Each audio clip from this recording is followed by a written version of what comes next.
nous ne pouvons pas nous passer de cet outil extraordinaire, mais qui a son revers de la médaille.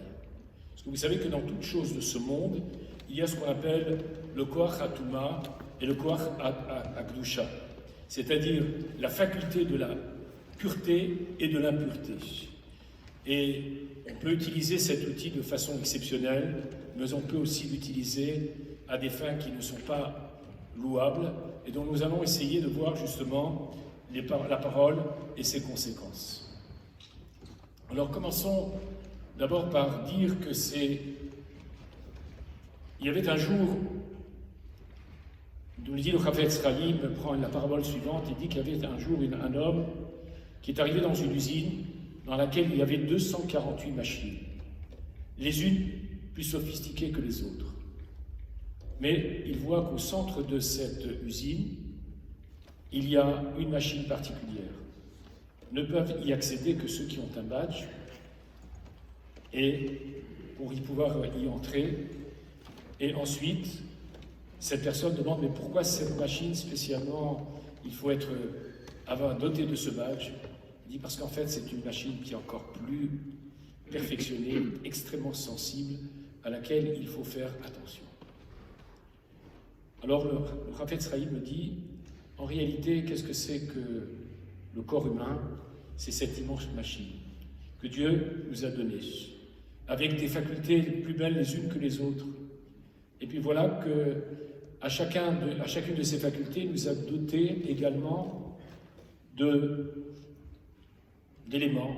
Par exemple, nous avons les yeux et nous avons des persiennes qui sont nos paupières. Nous avons les oreilles, nous avons le lobe de l'oreille pour ne pas entendre.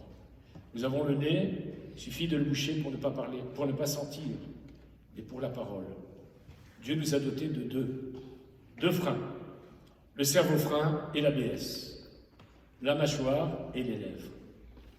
Et il nous dit justement, attention, cet outil est redoutable. On le voit d'ailleurs aujourd'hui avec l'actualité présente. Vous avez vu, les élections ont donné lieu à des sortes de déferlements. Certains ont été vilipendés, certains ont été montrés du doigt en tant que juifs, certains ont essayé par leur sophisme ou également par leurs paroles de convaincre leurs électeurs. Et nous n'avons pas terminé parce que nous allons aborder les législatives qui vont être encore plus redoutables dans les alliances et les sous-alliances et les désalliances. Alors, la fin du feuilleton n'est pas encore finie. L'avenir n'est pas glorieux, il est relativement sombre. Pas seulement sur le plan national, mais aussi sur le plan international. Et bien sûr, si on avait utilisé cet outil à bon escient, peut-être ne serions pas arrivés à cette situation. Alors voilà, chers amis, vous avez réussi pour le papier? PDF, donnez-moi un PDF.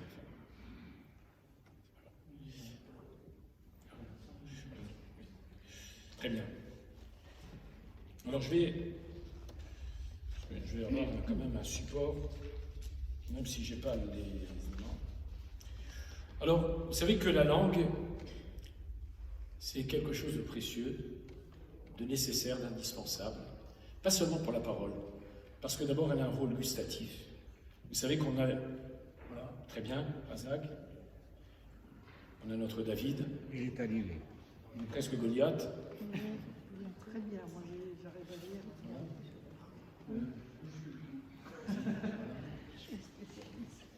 Passe-moi celle suivante. Allez, suivante encore. Oui.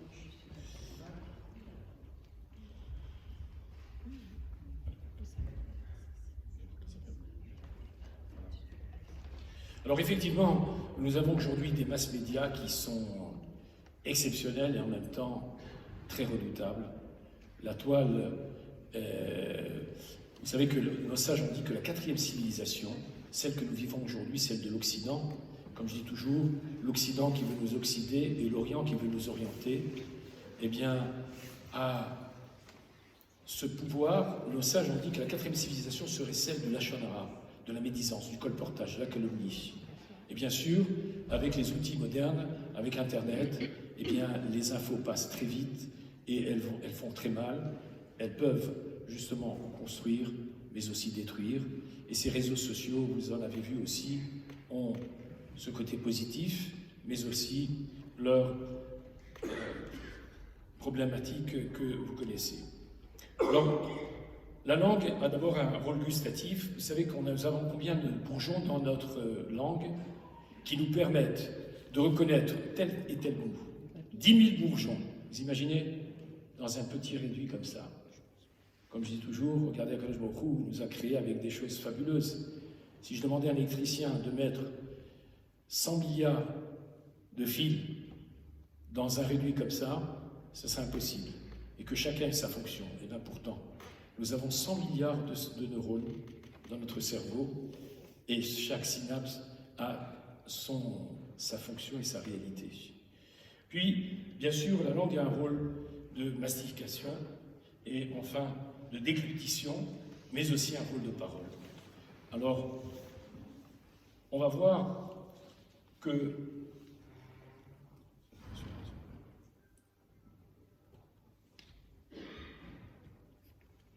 ça, c'est un peu plus long que d'habitude. Voilà. Rabbi Shimon ben Gamliel enseigne.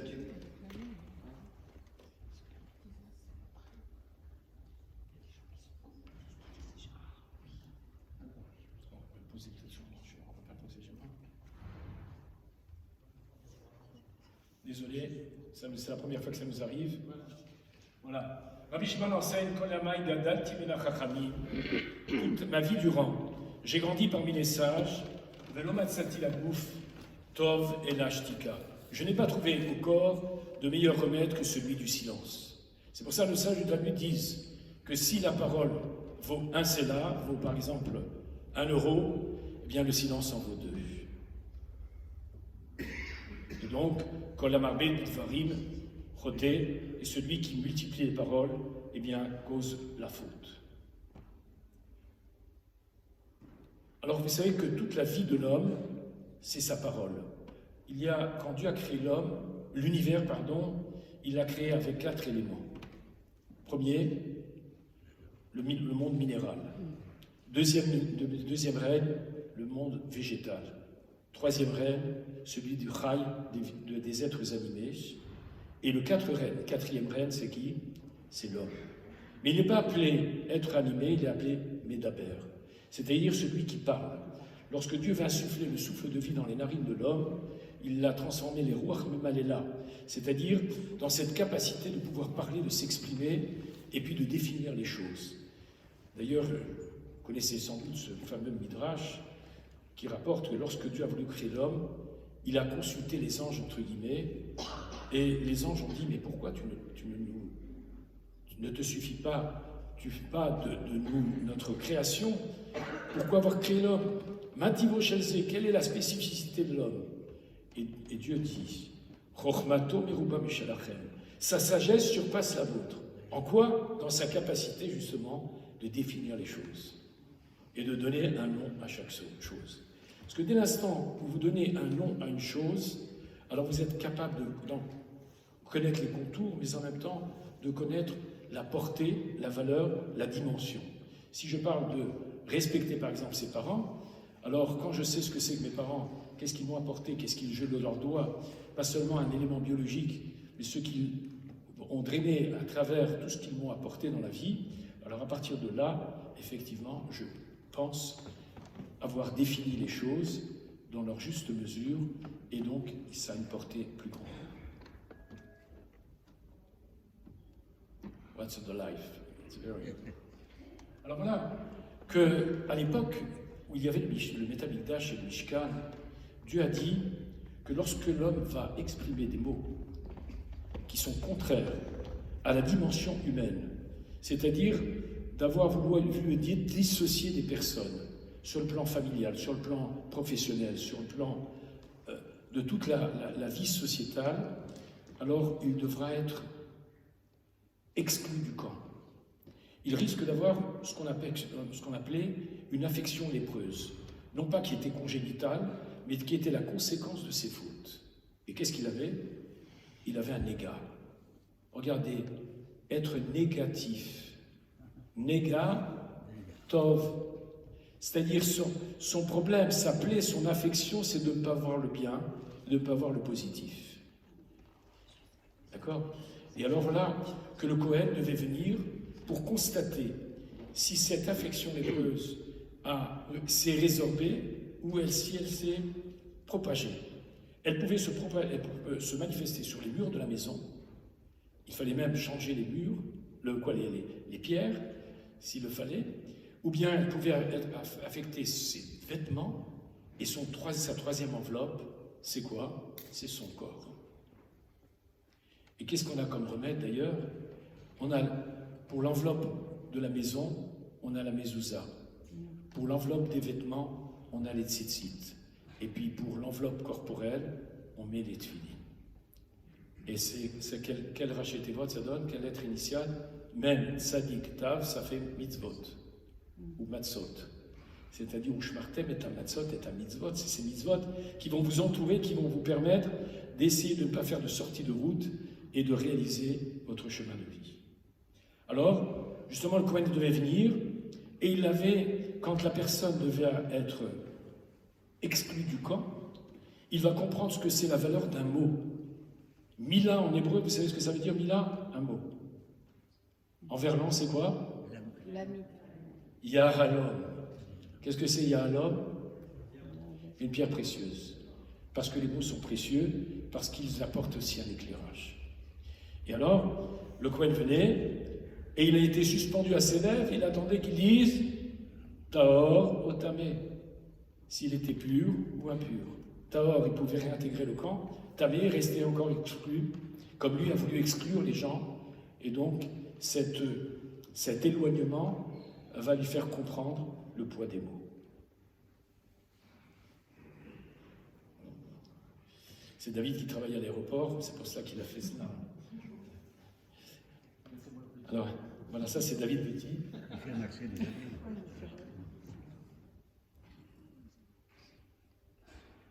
Rabbi Shimon ben Gamliel et Tavi Ardo, Rabbi Shimon ben Gamliel dit à son serviteur, il lui dit la chose suivante. C'est Bekachli Machal Tov Minashuk. Sors et va m'acheter un bon aliment dans le marché. Yatsa Velaklachlo Lachon. Il est parti, il lui a amené une langue. Amarlo, c'est Bekachli Machal Ra. Il a dit maintenant tu vas aller au marché, tu vas acheter quelque chose qui n'est pas bon. Alors, suivant. Et puis qu'est-ce qui s'est passé? Vous allez voir. Oh la vache. Oui. Eh bien, Amarlo Rabbi Shimon Gamliel. Alors il lui a acheté quoi? Il lui a acheté aussi une langue. Alors Rabbi Shimon Gamliel lui pose la question. Pourquoi, lorsque je t'ai demandé d'acheter quelque chose de bon, tu as amené une langue, et pourquoi, quand tu as acheté, je t'ai dit d'acheter quelque chose de mal, tu as pris une langue? Il dit parce que justement, la langue, elle est parfois positive, mais elle est parfois négative. Et elle peut avoir ces deux fonctions. Et c'est pour ça que Rabbi Shimon Bar Yochai avait dit un jour, si j'avais la possibilité de demander à Dieu, pourquoi n'a-t-il pas créé deux langues, deux bouches? Une pour dire que les paroles de Torah et d'études, d'enseignement, de prière, et l'autre pour vaquer à nos occupations profanes. Alors, voilà, je l'ai faite. Voilà, Mahara, la carte.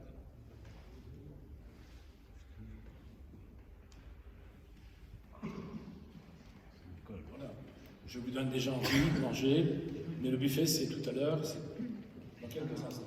Amarlo mimena tova mimena ra'a, kishin tova et tova mimena, kishin ra'a et ra'a beto. Il a dit quand la langue, elle est bonne, il n'y a pas meilleur que cela, mais lorsqu'elle est mauvaise, alors il n'y a pas pire que cela. Je crois que ça se passe des commentaires.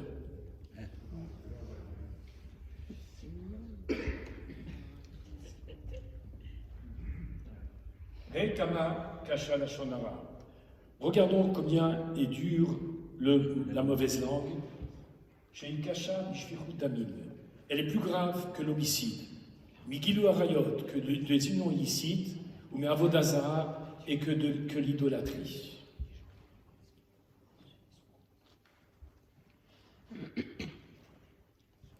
Pourquoi? D'abord, le Lashon Hara, il y a marqué dans les Teilim, Lashon Medaberet Gedolot. Il y a l'utilisation de l'étymologie d'un mot qui s'appelle Gadol, qui veut dire grand. Il n'y a pas plus grand que cela, que le Lashon Hara, de plus grave que cela. Deuxième, pour la Shfichut Damim, pour l'homicide, qu'est-il écrit? Gadol Avonim Inesso, lorsque Caïn a commis le premier fratricide de l'histoire, et le premier crime de l'histoire, il a dit « Grande est ma faute que je ne puis supporter ». Et enfin, pour les Gilui Arayot, pour les unions illicites, qu'est-ce qu'il est marqué? Gilui Arayot Katouv, Ver Erese Ara Agedola Azot. Lorsque la femme de Potiphar sollicite Yosef en Égypte, qu'est-ce qu'il fait Yosef? Il a dit comment puis-je commettre un tel acte aussi grave? Et donc, on voit que le mot Gadol réapparaît dans ces trois circonstances et dans ces trois fautes capitales dont il est question dans ces trois péchés capitaux.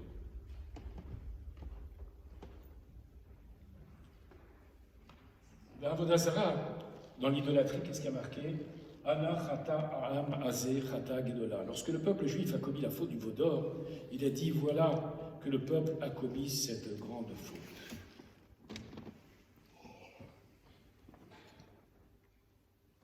Mais la Lashon Hara, dans la mauvaise langue, il y a marqué Yachet Hashem Kol Sifte Chalakot. Dieu coupera les langues fallacieuses. La Shon et d'Aberet Gedolot, de ceux qui parlent trop et longuement de choses dont il ne faut pas exprimer.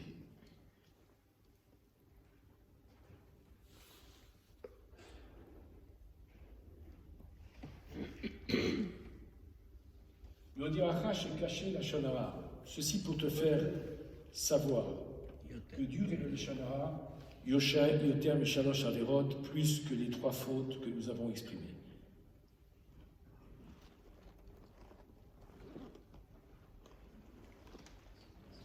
Alors, le Lashon en hébreu, ça veut dire la langue, ça veut dire aussi le langage. Mais ça vient de quelle étymologie, de quelle racine? Lâche. Qu'est-ce que c'est que lâche? Non, c'est pas la lâcheté, c'est pas le français, ça. Pétrir, très bien. Je vois qu'il y a quelques hébraïsants. Pétrir, qu'est-ce que c'est? Qu'est-ce qu'on fait quand on pétrit? On prend plusieurs ingrédients, on les malaxe ensemble et on obtient quelque chose d'homogène, une seule entité. C'est ça le langage positif, c'est celui qui est un liant, c'est celui qui construit, qui apporte quelque chose qui est positif et durable. Il y a 4 choses pour lesquelles Dieu fait payer l'homme dans ce monde-ci. Par contre, le capital lui est réservé pour le monde futur. Avodazara, Gilui Arayot, l'idolâtrie, les unions illicites et la Shfichut Damim et l'homicide. Mais la Lashon Hara, Keneged Kulam. Mais la mauvaise langue, c'est par rapport à tout.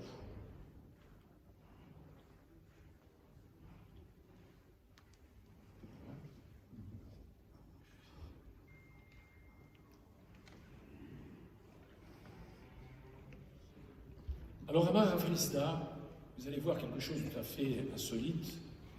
Il a dit, Amar Okba, Kol Amesaper Lashon Hara, quiconque profère des paroles médisantes, etc., Raoui les Sakelo Ba'evel, il convient de le lapider par des pierres.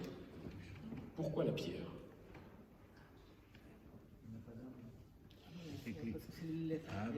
Alors regardez bien, Le mot Even en hébreu comporte 3 lettres, qui sont les initiales de quoi?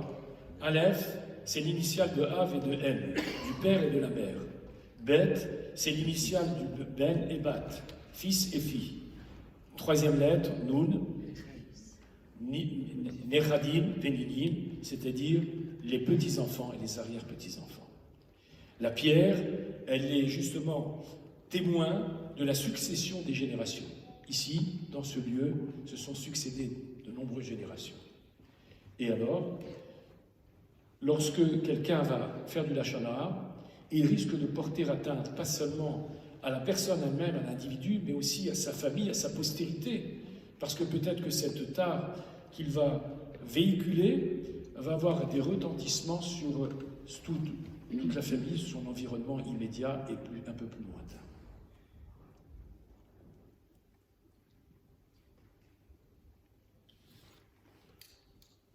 Amar Rav Sheshet, Mishum Rabbi Elazar ben Azaria. Kol ha-mesaper Lashon Hara, quiconque fait du Lashon Hara, v'chol ha-mekabelo, celui qui reçoit aussi ces infos, v'chol ha-me'id edut sheker, quiconque témoigne à l'égard de son prochain à l'aide d'un faux témoignage, alors, Raoui lashlicho laklavim, il convient de le jeter aux chiens. Alors qu'est-ce à voir aussi avec les chiens? Alors, parce que d'abord le chien c'est celui qui aboie, c'est celui qui est aspanim, on dit qu'il est effronté. Ouais, vous avez des petits chiens, il crie plus fort que le plus gros, ou bien il veut vous faire vous impressionner, etc. Mais plus encore, le Harizal dit la chose suivante. Il dit quelque chose de très grave. Il dit que celui qui a fait du Lachon Hara dans sa vie, il reviendra dans ce monde sous forme de chien. Pourquoi? Vaïkrala, c'est le Harizal, c'est le plus grand des Mekoubal. Il dit parce que Vaïkrala Novar Bishmo, là, Rachetevot Lachon Hara. Bon, je le dis pour les plus érudits, mais ce qui veut dire que, étant donné que la personne a sans cesse véhiculé, aboyé sans cesse, alors durant son prochain voyage ici sur terre, lo Alelu, il se transformera en chien. D'ailleurs, lorsque Yosef, ils ont vu arriver Yosef, qu'est-ce qu'ils ont fait les frères? Vaïchassou, Klavim. Ils ont lâché les chiens. Et quand ils ont vu que les chiens ne l'ont pas mordu, ils ne se sont pas jetés sur lui, ils ont compris qu'il n'avait pas fait de Lachon Hara.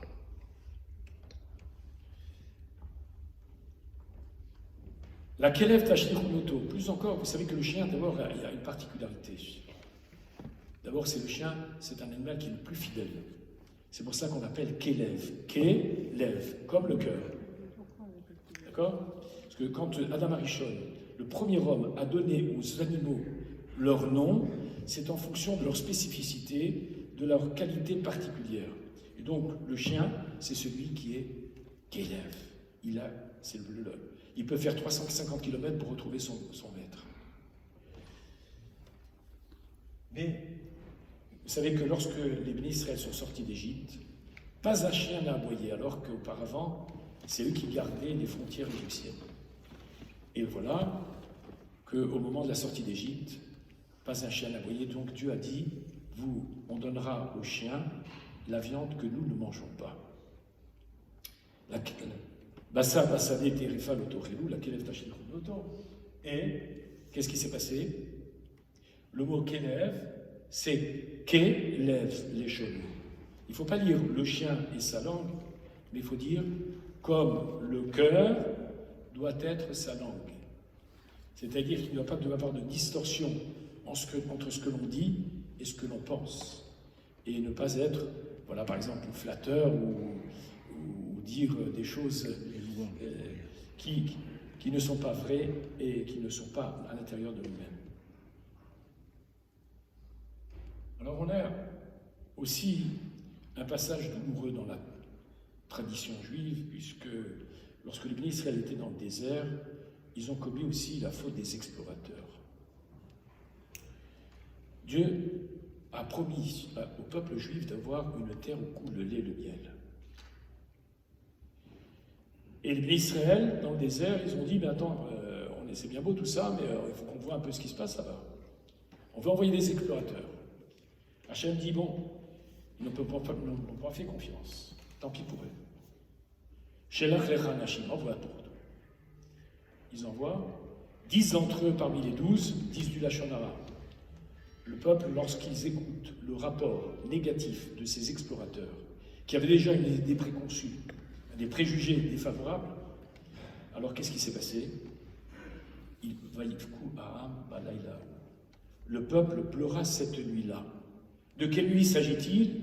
De la nuit de Tisha B'Av, celle qui va être amenée à être, au cours de l'histoire, un moment qui sonnera le glas du peuple juif, comme la destruction du premier temple, la destruction du second temple, les premiers convois de la mort, etc., l'expulsion des Juifs en 1492. Et je passe tous les détails de ces différents moments douloureux et tragiques du peuple juif. Et voilà, à cause de cette nuit-là, puisque vous avez pleuré pour rien, alors vous pleurez pour quelque chose. Mais plus encore, ils ne vont pas mourir d'une mort normale.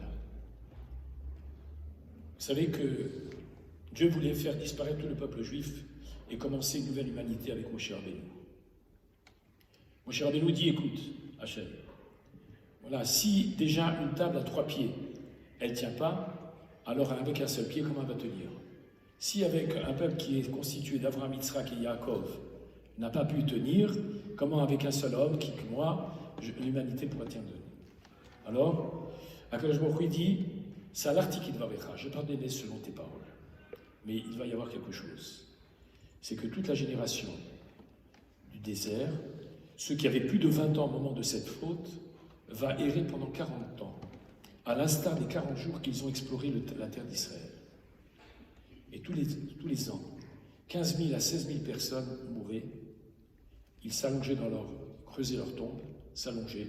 Ceux qui se levaient, et les autres, eh bien, avaient disparu. Et ainsi, toute cette génération du désert pendant 40 ans va mourir. Seule la dernière des générations, qui avait moins de 20 ans, au moment de cette faute, aura cette opportunité de rencontrer. Amar Biramina Darash Shila, Ishkva Marta, Melamed Shenishtabem Leshona, Nafal al-Tabam. Alors, il y a eu, nos sages disent qu'ils sont morts d'une mort extrêmement tragique. Leur langue s'est allongée jusqu'à leur nombril. Il y avait des vers qui sortaient du nombril vers la langue et de la langue vers le nombril.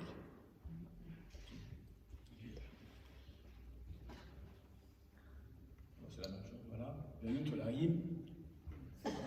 Yotzot, Milshonam, Nichlasot, Metaburam, Nichlasot, Milshonam. Rav Nachman, Rav Yitzhak, Amar, et Askaram et tout. Mais plus encore, Rav Nachman dit qu'ils sont morts de l'Askara. Askara, c'est quoi? C'est la diphtérie. C'est une maladie qui prend au niveau des voies respiratoires, qui empêche de respirer, qui coupe le souffle, et c'est une mort extrêmement douloureuse et tragique.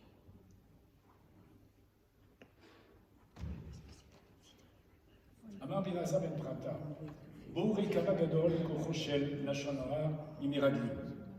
Bien voir comment le Lachon Hara est quelque chose de mauvais, on le voit à travers l'exemple des explorateurs. Qu'est-ce qui s'est passé? Si déjà les explorateurs ont proféré un mauvais renom sur du bois et des pierres, celui qui profère des paroles mauvaises à l'égard de quelqu'un, alors a fortiori qu'il en sera aussi sanctionné.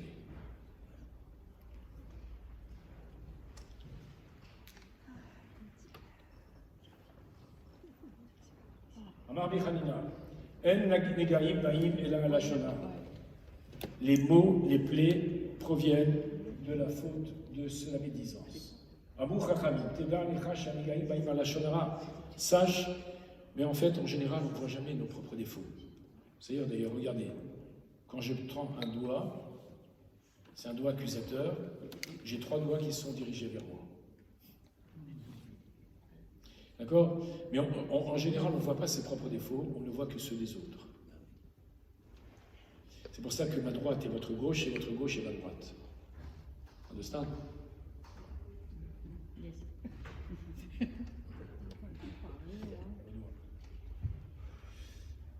Alors, il y avait aussi ce fameux épisode de la Torah. Vous avez connu tous Myriam, sœur de Moshe Rabbeinu. C'est elle qui l'a sauvé du Nil. C'est elle qui a été chercher sa mère, sa propre mère pour l'allaiter, etc. Vous connaissez tout cela, je ne vais pas vous le mettre en détail. Mais qu'est-ce qui s'est passé? Un jour, elle a parlé contre Moshe. Non pas pour faire du lachon hara, mais pour son épouse. Parce que Moshe Rabbeinu, étant donné qu'il parlait avec Dieu de façon permanente, alors il s'est dit, il faut que je reste dans cet état de pureté en permanence. Et donc il s'est séparé quelque peu de sa femme. Et Myriam a mis une invective à l'égard de Moshe Rabbeinu, et Hachem lui a envoyé à Myriam la lèpre, Ve'ine Metzorarat Kashaleg, elle est devenue blanche comme la neige. Donc Dieu dit, attention, rappelle-toi de ce que Dieu a fait à Myriam. Si déjà, pour quelque chose qui était positif, malgré tout, elle a été sanctionnée, alors a fortiori lorsque l'on fait de façon injustifiée.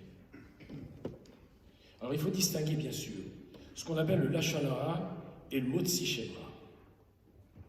Lachon hara, c'est dire des paroles qui peut-être sont vraies. Peut-être on les a aussi, peut-être on a enjolivé le tableau. Mais motzi shemra, c'est de la calomnie pure et simple.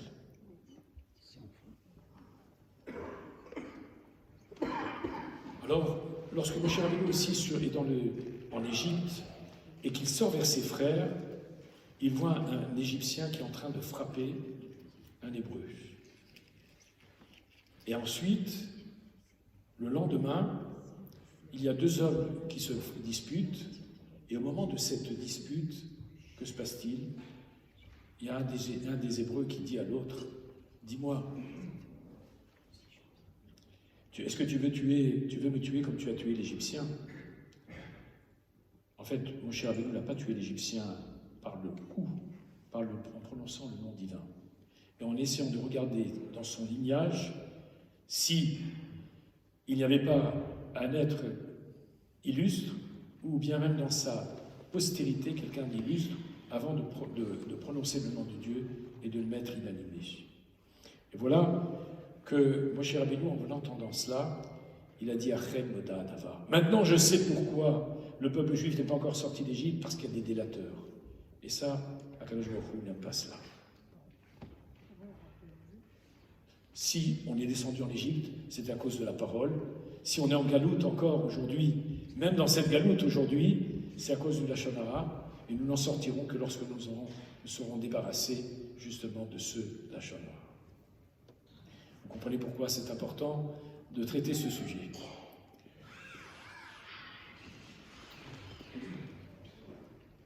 Très bien.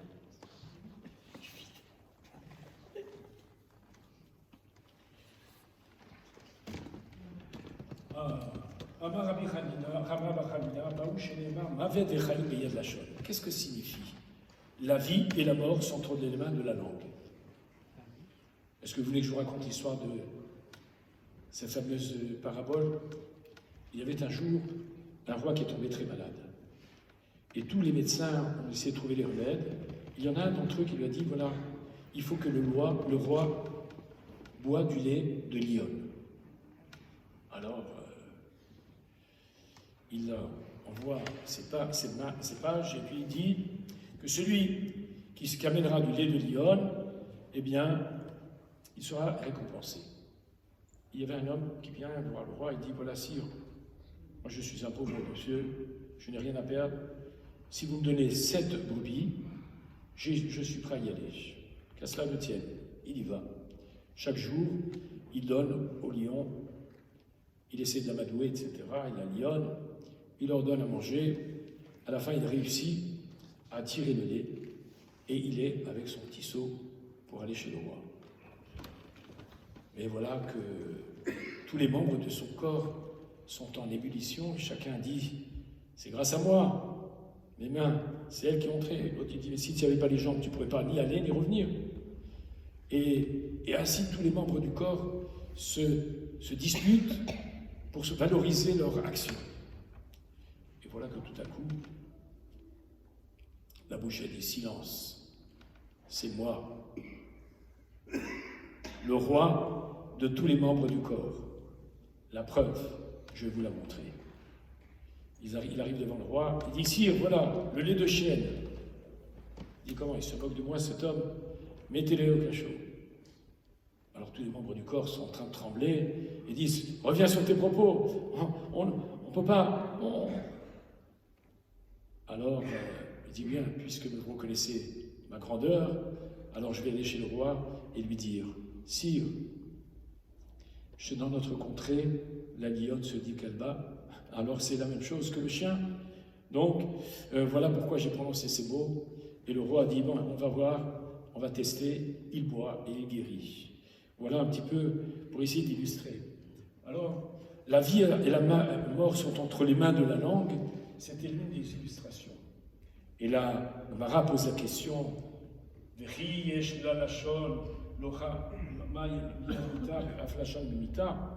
dit, est-ce que la langue a une main pour dire que entre les mains de la langue? D'ailleurs, si vous prenez les lettres initiales de Maved et Chaïmia de la Shon, ça donne le mot Maboul. D'ailleurs, les mesures de l'arche de Noir, elles avaient exactement 30 mètres de hauteur, 300 amot, donc 15 mètres de hauteur, 150 amot, 300 amot, ça fait 150 mètres de longueur et 50 de large. Et ça fait quoi? Ça donne Lamed, Shin, Nun, Sedachon.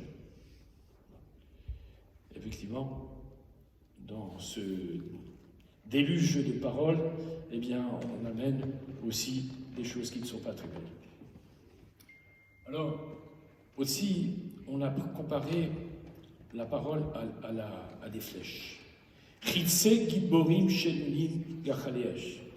savez que, pourquoi avoir comparé à des flèches? Il y a deux sortes d'armes. Il y a celle que l'on a dans la main et que l'on maintient dans la main. Il y a celle qui est un projectile et qui peut aller très loin. Alors il dit justement, la parole, c'est pas seulement quelque chose que l'on a prononcé et qui blesse ou qui tue de façon ici présente, elle peut aller même très loin, et on le voit, ce qui se dit dans un endroit du monde a une portée à l'extrémité du monde. D'ailleurs, il y a un géophysicien qui disait que même le vol d'un oiseau peut avoir des retentissements sur la météo, sur l'autre pôle. C'est la même chose. On émet des ondes à chaque fois que l'on parle, et ils ont une incidence sur un environnement. Et le vent, dit le Rav Nachman de Breslev, que l'on voit dans la rue, que l'on voit dans la nature, il est aussi l'effet de notre parole. Et que s'il y a aussi des tempêtes, ils sont dus à notre capacité de parler et à ce que l'on dit et ses implications. Alors il y avait un jour un colporteur. Vous savez ce que c'est qu'un colporteur? C'est celui qui a un étal, qui va de ville en ville et qui propose sa marchandise. Et voilà qu'il y en a un qui dit « Man ba'echaye, man ba'echaye, qui veut la vie, qui veut la vie ?» Ah, très bien. Tous les gens de la ville l'approchent. Il dit, tu as un élixir de vie, combien ça vaut, etc. Et il y a Rabbi Yanaï qui est au balcon, et lui dit, dis-moi, viens, je voudrais l'acheter ton élixir de vie. Rabbi, c'est pas pour vous. Comment c'est pas pour moi? Je veux le boire. Alors, il prend de son étal un tanar, et il l'ouvre dans les versets des Téhilim, des psaumes. Mi ha'ish et chafetz chaim. Quel est l'homme qui désire la vie? Oev yamim lirotov, celui qui veut voir le bien. Netzor et shancha mera, préserve ta bouche de prononcer des paroles trompeuses. Usfatecha midaber mirma, et tes lèvres de dire des paroles fallacieuses. Alors Rabbi Yanaï, il a été interloqué. Et il a dit, ma vie durant, j'ai lu ce verset, qu'on lit d'ailleurs tous les Shabbatot, qu'on lit aussi en partie dans la Mida. Et c'est la première fois que j'ai saisi sa portée. Et pourquoi a-t-il saisi sa portée maintenant? Parce que bien sûr, souvent, on passe à côté de nombreuses choses dans la vie. On ne sait pas forcément les identifier, en connaître leur portée, leur dimension. Et quand, effectivement, quelqu'un nous fait toucher du doigt, à travers une parabole, à travers une image, à travers cet état-là qu'il avait, à travers ce verset des Téhilim qu'il a sorti, eh bien, à ce moment-là, je prends conscience des fois de réalités qui étaient tellement évidentes, mais dont je n'ai pas su en tirer la quintessence. Alors, vous avez mis encore? Oui, parce qu'il y en avait d'autres dans l'autre. Alors, vous savez que le mot néga, qui veut dire l'affection lépreuse, s'écrit en 3 lettres. Nun, Gimel, Aïn. Néga, c'est bien aussi, pas seulement de mot plaie, mais aussi naga, c'est toucher. C'est-à-dire, tu as porté atteinte, tu as touché à quelque chose, alors toi aussi, tu vas être affecté par ce qui a été. Alors, regardez bien. Si on permute les lettres de néga, qui veut dire l'affection lépreuse, on obtient le mot oneg. Qu'est-ce que ça veut dire oneg? Délectation. Oneg Shabbat, la délectation du Shabbat. D'ailleurs, oneg, c'est les lettres initiales qui désignent Eden, Nefesh et Gouf. La délectation de l'âme et du corps. C'est-à-dire que le peuple juif, lui, ne fait pas comme les autres nations, où on fait une mortification, où on ne peut pas servir. Nous, tu prends un verre de vin, tu fais un kidouche, tu fais une havdalah. Tu manges les 3 repas du Shabbat, tu fais une mitzvah. Donc je prends le monde matériel et je le lève au rang spirituel. Alors voilà que le néga, il peut se transformer en oneg, en délectation. Et Sara'at, qui est une autre sorte d'affection lépreuse, c'est les lettres permutées, ça donne quel mot? Hatzeret, qui symbolise les fêtes. Comme Shavuot, on appelle Hatzeret. Alors qu'est-ce que ça veut dire? Ça veut dire que ça dépend de notre regard. Car regardez bien, le mot néga, il se termine par un haïn.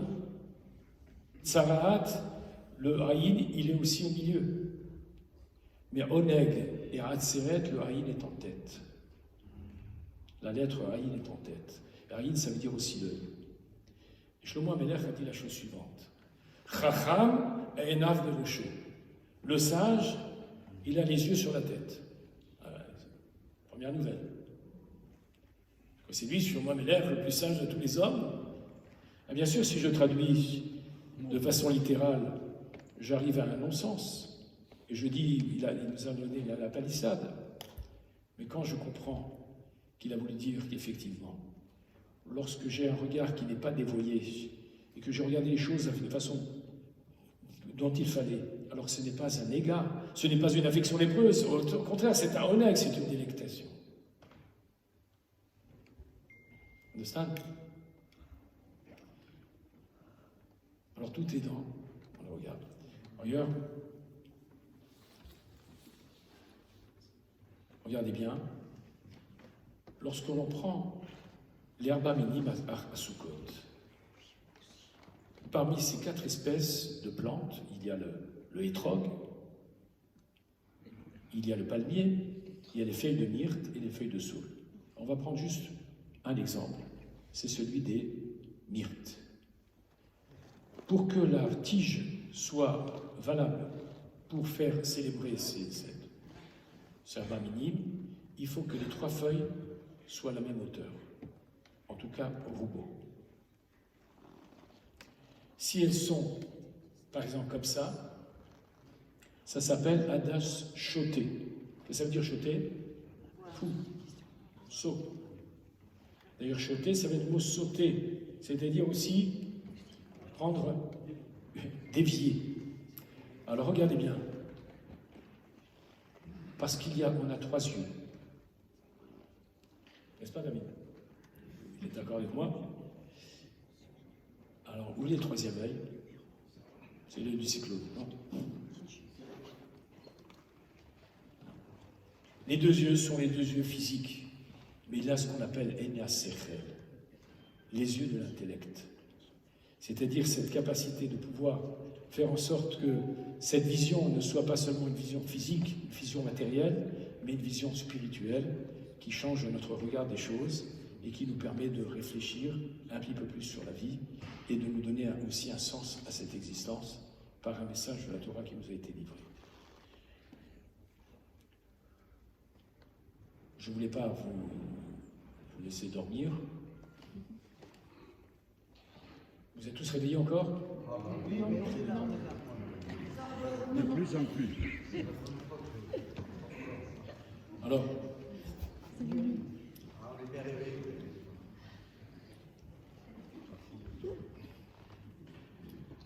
je vais peut-être aussi vous laisser peut-être un peu la parole. Pour, si vous avez des questions, vous avez un micro. Qui veut poser une question ou s'exprimer à ce sujet? Oui. Essayez de parler fort, comme ça tout le monde vous entend.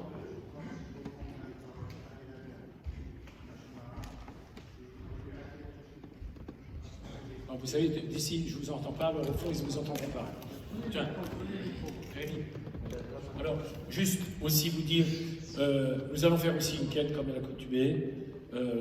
Merci de ne pas mettre des pièces en cuivre, parce qu'elles sont un petit peu rugueuses. Non, mais c'est dire que vous savez qu'on fait des activités, elles nous goûtent quand même pour l'ensemble des préparatifs, et on ne rentre jamais dans nos frais, mais on le fait avec joie et bonheur.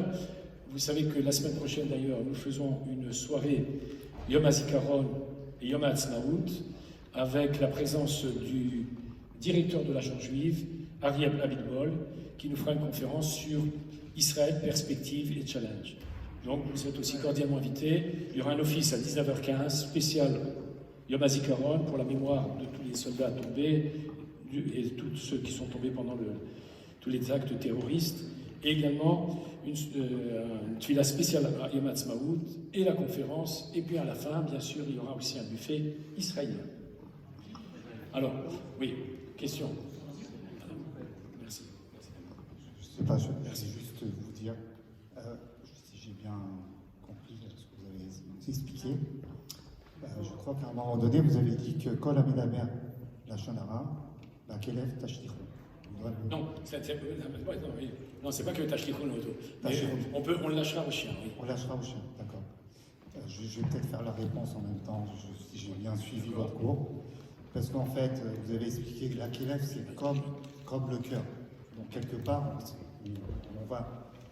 on va dire que le chien, le Kelef, c'est le cœur. Mais par rapport à ce propos-là, effectivement, on se dit, c'est contradictoire parce qu'on dit qu'on doit le jeter au chien.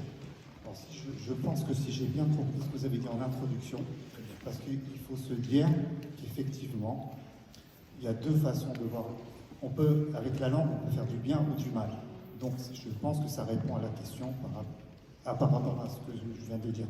Parce qu'effectivement, si on va dire du mal, dans ce cas-là, on va le jeter au chien. Parce que alors, je vais essayer de... Oui. Je ne sais pas si je suis clair dans ma question. Oui. Voilà, alors, je vais dire que, étant donné que le chien, justement, lui, il fait une sorte de tikkun. Parce que quand on est venu dans ce monde, vous savez, quand un enfant on l'appelle Tinok. Si je permets les lettres, ça donne le mot Nitouk. On coupe le cordon ombilical. Et si je permets encore les lettres, ça donne le mot Tikkun. Je suis fait pour punir, pour faire une réparation. Donc même un animal, une végétation, le règne minéral, doit faire une sorte de tikkun. Donc par exemple, le chien, lorsqu'il va venir, lui, il va montrer justement sa fidélité et dans sa capacité d'être en conformité entre sa langue et son cœur, puisqu'il est fidèle. On va dire un petit peu, voilà, un des aspects de cette... Oui. Oui, à propos de la personne qui fait de la shonara, on a parlé que sa peau va être entachée, hein, mais quel est le rapport? Pourquoi y a-t-il des taches aussi qui apparaissent sur les murs de sa maison. Quel est le rapport? Pourquoi cette maison va être touchée aussi? Son corps, je comprends bien, mais pourquoi sa maison à lui? D'accord, très bien. Ou ses vêtements également, puisqu'on a dit qu'il y a ces 3 enveloppes. Alors, en fait, Akadosh Baruch Hu nous a créés avec 3 sphères plus ou moins immédiates. On a l'édifice qui est une protection des intempéries, garder notre intimité, et donc on a par la parole, on n'a pas gardé cette intimité, parce que finalement aussi la parole, j'ai pas eu l'occasion d'exprimer aussi, vous savez que la langue, on dit, elle est couchée, elle est à l'intérieur de la bouche, et en plus il y a une sorte de rivière qui passe, et pourtant, eh bien, elle est capable de faire des choses terribles. Alors justement, la maison, c'était le lieu de l'intimité.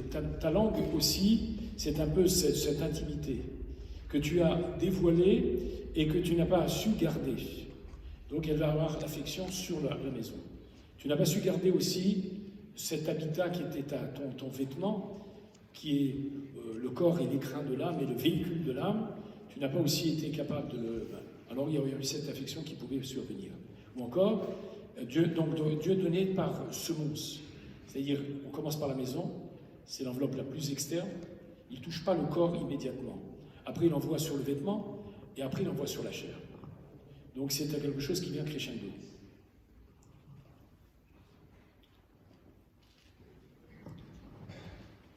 Je vois que le sujet passionne et qui suscite beaucoup de questions. Ouais. Oui, moi j'avais une question par rapport à la même phrase. Quand on dit Tachero la clavim, ça fait une impression de vengeance. C'est-à-dire, quelque part, il a une punition immédiate qui est attribuée par le Kohen, par le groupe. On doit lui donner une intérêt. Mais dans un autre côté, on nous dit Lotikom velotitor. On dit tu ne te vengeras pas et tu ne garderas pas rancune. Très bien. Donc, est-ce que la notion de l'Ishloach la Kelev, ça ne peut pas être aussi, tu l'enverras comme selon ton cœur, et pour amener la force du pardon. Oui, bon, ça veut dire on ne jetait pas la personne au chien, mais ça veut dire il est apte à être jeté au chien, c'est-à-dire c'est l'expression qui signifie et encore, c'est dévoyé de son chemin, de sa trajectoire de vie, et son essence, l'essence d'un homme, c'est la parole. Et donc, je n'ai pas aussi parlé de la cache-route de la parole, parce que la manière dont tu parles me définit la paire d'individu.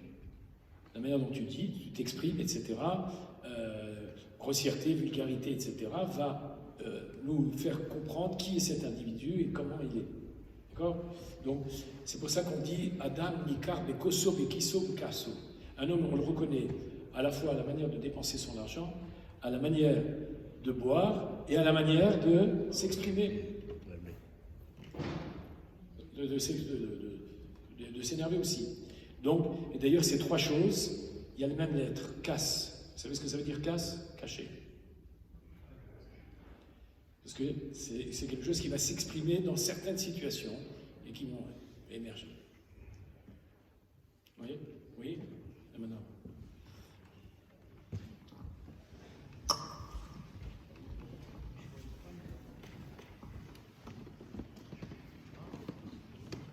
Une vérité qui fait mal, est-ce que c'est de la shonara? Alors, est-ce que toute vérité est bonne à dire? Alors, non, mais il est évident que, on a encore une fois, le lachon hara, c'est pas de dire du mensonge, c'est motzi shemra. Motzi shemra, c'est la calomnie, et ça, c'est encore plus grave, parce que ça, c'est du mensonge pur et simple. Mais même dire des vérités, d'abord, il faut pas, on risque de briser un miroir d'une personne. On peut tuer par la parole aussi. Hein? Et on le voit aujourd'hui, vous savez, c'est tout le problème de la marloquette. Il faudrait que je vous désigne, je vais l'exprimer en quelques mots. Vous savez que le mot marloquette, ça veut dire quoi? Ça peut être un débat, mais ça peut être aussi une dispute. Ça peut être une disputation, ça peut être une dispute, ça peut être une dissension, etc. Regardez bien les lettres extrêmes de marloquette. Mem et Tav, ça donne quel mot? Met, la mort. Quelles sont les lettres médianes? Chet, Lamed, Kouf. Ça donne quel mot? Chelek. Très bien. Alors c'est une nécrose parcellaire dans notre relation avec autrui. D'accord? Alors regardez bien. Je vais commencer par le mot shalom. Shalom, c'est 3. C'est un shin. Il y a 3 versions. La mienne, la tienne et la vérité. Pourquoi? Même si les deux sont honnêtes et s'expriment de façon loyale, le problème c'est qu'on a une vérité subjective. Alors qu'est-ce qu'il faut faire? Soit on arrive à trouver, à relier les deux extrémités, et donc on a une voie médiane, soit on est obligé de faire appel à un agent extérieur pour régler le slalom bayit. Vous avez entendu le slalom bayit, hein? Ok? Voilà, vous avez trouvé la porte. La deuxième lettre, c'est le lamed. De shalom, le lamed, c'est ce qui dépasse la ligne supérieure. Parce que quand il y a le shalom, on peut réaliser les plus grands projets. Le vav, c'est un crochet, c'est un liant, une cheville, un crochet. Même, le shalom, c'est un même fermé. Pourquoi? Parce que l'omad sakal jmochukli marzi bracha la shalom. Dieu n'a trouvé d'autre réceptacle de la bénédiction que la paix. Donc c'est un ustensile qui n'est pas pour eux et qui garde en lui l'ensemble des trucs. Mais justement, Marc Loquette, il commence par un même ouvert. Il y a déjà la fuite. Le Chet, c'est un trou béant. C'est comme un U à l'envers. Le Lamed, on va atteindre des sommets terribles. Le Kouf, on va descendre très bas. Et Tav, on arrive à la dernière lettre de l'alphabet, on va aller jusqu'au bout. Le divorce, il va être la tête. Oui. J'ai répondu à votre question? Ouais. Il y a quelqu'un au fond aussi qui... Robert, merci. On remercie Robert, notre administrateur. Monsieur Sardien aussi, qui, malgré ses problèmes de santé actuels, là, pour se déplacer, est venu et a tenu à venir. La bonne Oui. santé. Oui, je voulais poser une question. Le mot chatrani qui est Raché Togot, chez Kerdover, Kesef Notel. D'accord, bon, alors? Donc, c'est la parole, c'est la mauvaise parole aussi. Alors, comment ça se fait qu'une marieuse, quelqu'un qui fait des chiduchim, elle peut dire des mensonges, elle peut proférer des mensonges de sa bouche alors que c'est la chose la plus sainte au monde. Très bien, bon. J'entends la question. Je vous répondrai l'année prochaine. Bon alors, mais comme je ne vais pas me débiner, je vais essayer de vous donner de réponse. Alors d'abord, comment?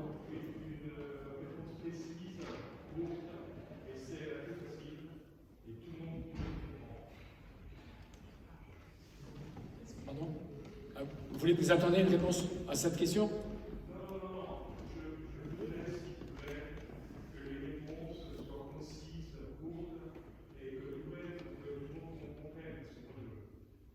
Vous ne comprenez pas ce que je dis? D'accord. Bon.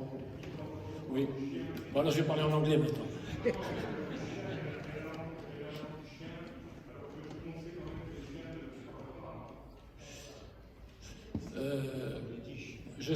Je sais pas s'ils ne parlent pas, ils ont leur langage. Si vous ne les comprenez pas, eux le comprennent entre eux. Et Shlomo Améler, le roi Salomon, comprenait même le langage des animaux.